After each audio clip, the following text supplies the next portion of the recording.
Face que replicaba este entorno real. Vos tenías carpetas, tenías archivos, así que acompañé sociólogos, semióticos, ingenieros a ver cuál era la realidad que tenía la gente en ese momento en sus trabajos de oficina cotidianos, con máquinas de escribir, con papeles, con escritorios, y el ejercicio fue replicar de la manera más parecida o más similar a la realidad que tenían un entorno, llamémosle, digital.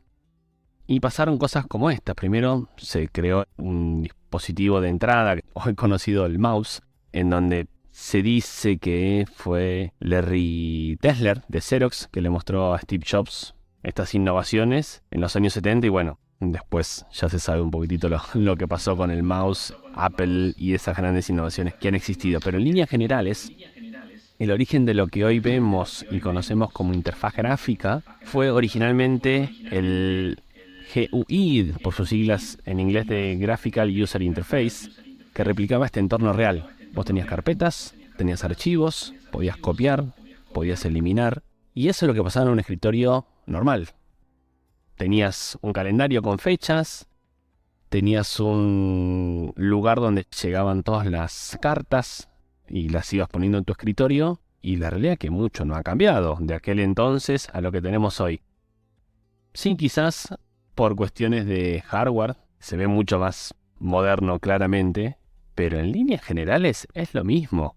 Fíjense, tenemos hora, tenemos fecha, tenemos clima, tenemos ventanas para hacer cosas y no se ha modificado mucho. Entonces, lo que cambió fue el hardware. El entorno es el mismo, personas e interfaces. Bram Frost habló mucho de lo que es, según su perspectiva, la web, y por eso va entre comillas. Este artículo que escribió Brad Frost en el 2012 hablaba de que esto no es la web y que esto quizá podría llegar a ser la web, infinidad de dispositivos, infinidad de entornos y momentos para interactuar con una web, entre comillas, y que posiblemente esto vaya a ser la web en el futuro. La realidad es que este artículo fue realizado en el 2012. La realidad es que hoy esto es lo que se está viviendo y posiblemente el futuro de la web sea mucho más ambicioso y esté en muchísimos más lugares. Entonces es importantísimo entender cuáles de todos estos entornos vamos a priorizar, porque posiblemente lo que hoy pase en una interfaz gráfica de un auto sea muy distinto a lo que pasa en una interfaz gráfica de una heladera, o lo que pasa en una interfaz gráfica de una impresora, o lo que pasa en una interfaz gráfica de un dispositivo móvil. Y todas estas experiencias, de alguna u otra manera, se componen de lo que Brad Frost explica de tres elementos fundamentales. El primero es el producto, que son todos los elementos contenidos, la interfaz, la experiencia, juntos para hacer la totalidad del producto digital. Y él hace un paralelismo con el desayuno. Si un producto digital fuese un desayuno, lo veríamos así, con todas estas partecitas. El segundo es la interfaz. Es la forma mediante el usuario interactúa con ese producto y esta plataforma, y él hace este paralelismo con la cuchara. Es la forma en la cual vos accedes a ese desayuno. Y después está la experiencia, que es el nivel de satisfacción que tiene esa persona con ese producto. Si todos los componentes se veían bien, pero en el e-commerce lo que yo compré nunca me llegó, posiblemente la experiencia que tenga a nivel general no sea tan buena. Por otro lado, sí, el producto es genial. El contenido funciona de una manera maravillosa. La interfaz es impecable, no tiene errores. En la experiencia siempre al usuario se le va comunicando qué va a pasar después, qué está pasando ahora, cuál es la respuesta sobre un estímulo y sobre una acción que él hace. Posiblemente el conjunto de un nivel de satisfacción muy muy alto. Y de eso se trata. Entonces tenemos por un lado el producto, tenemos por un lado la interfaz y tenemos por otro lado la experiencia. Y esas cosas son las que vamos a ver en este curso. Si hablamos de Design Systems, lo que plantea Brad Frost en otros de sus artículos, él habla que tenemos un sistema creado por átomos que juntos hacen moléculas y que juntas estas moléculas hacen organismos, y el producto son templates y páginas, que en definitiva no dejan de ser organizaciones que van juntando los diferentes organismos, átomos y moléculas. Vamos a ver un par de ejemplos de estos para que se entienda un poquitito mejor. Un Design System podría estar armado tranquilamente por los protones, electrones y neutrones que vendrían a ser las decisiones de diseño. Un título, un texto, una paleta de colores. Los átomos serían un marco para una imagen o un botón. Las moléculas podría llegar a ser una card, donde tenemos una imagen, un título, un texto y un botón.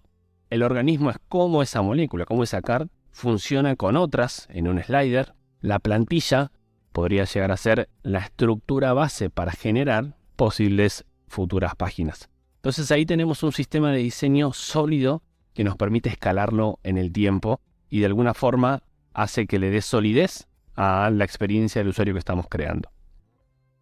Acá tenemos otros ejemplos de Design System, en este caso uno que se ha organizado para el centro de vendedores de Mercado Libre. Es una empresa gigante de la región en donde ya tienen su sistema de diseño que se llama Andes y a su vez se hizo un subsistema para lo que es el centro de vendedores en donde hay definiciones cromáticas, definiciones de cuerpos tipográficos, definiciones de elementos interactivos que vienen a respetar un design system mayor, pero que necesita su microsistema de diseño para unas necesidades puntuales. Esto no va a ser la plataforma de e-commerce, el marketplace de Mercado Libre, sino va a ser una plataforma de contenido para ayudar a los vendedores de la plataforma, con lo cual se necesitaban algunas que otras acepciones.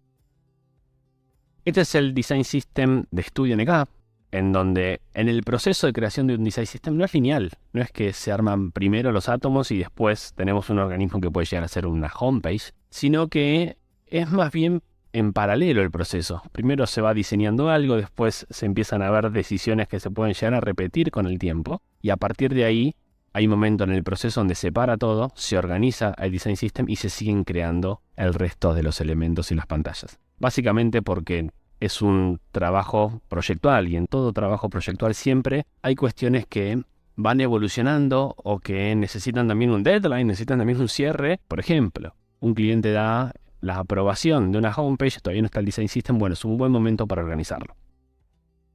Este es otro Design System que hemos armado para un proyecto en donde teníamos algunas decisiones que empezar a respetar a lo largo de todo el proceso. Algunas venían ya definidas por el brand book, como los cromas, tipografías y demás. Otras se definieron en el proceso iterativo de diseño y también necesitaban estar establecidas porque hay un equipo de desarrollo que luego va a tomar todas estas decisiones y un botón de jerarquía 1 va a ser un botón de jerarquía 1 siempre, a lo largo y ancho de todo el sitio. Entonces, bueno, estas cuestiones hacen a la solidez de la experiencia. Si una instancia inactiva tiene un color y la instancia activa tiene otra, bueno, que siempre se respete eso hace que el usuario cuando identifique determinado color entienda luego de estar un tiempo interactuando con esa plataforma o con ese producto digital que eso posiblemente sea interactivo.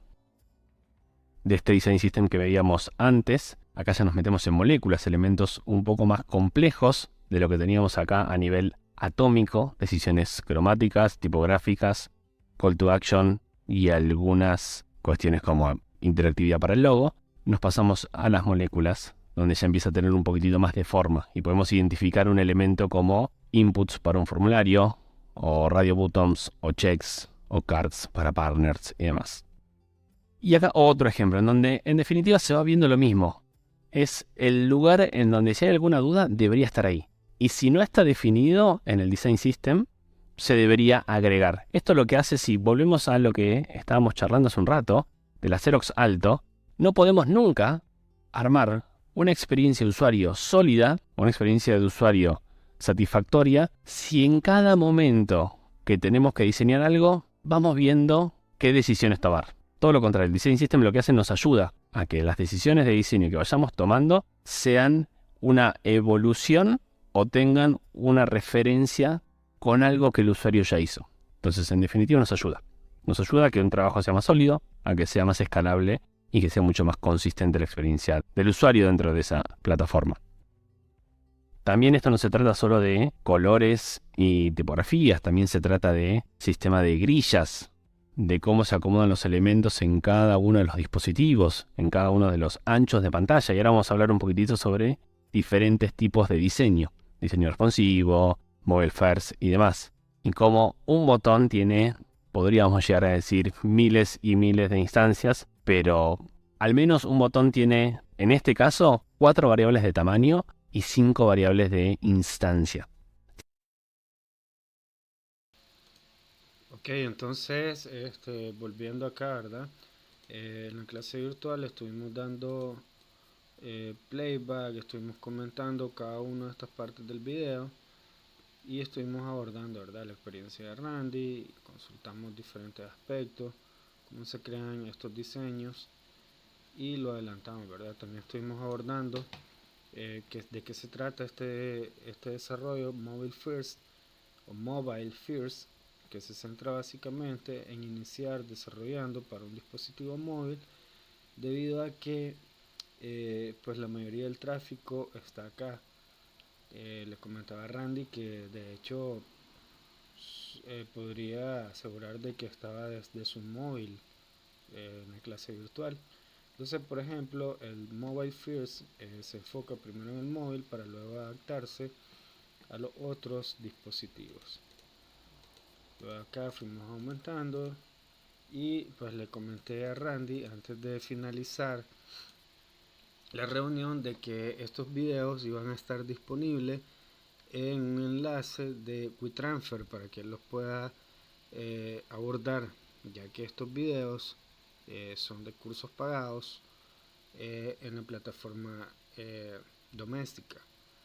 Si los he comprado, son de mi cuenta Plus de doméstica, pero que pues obviamente no se permite compartir. Sin embargo, como es para un uso académico, pues yo se los comparto a él y sin fines de lucro ni de mi parte ni de parte de él.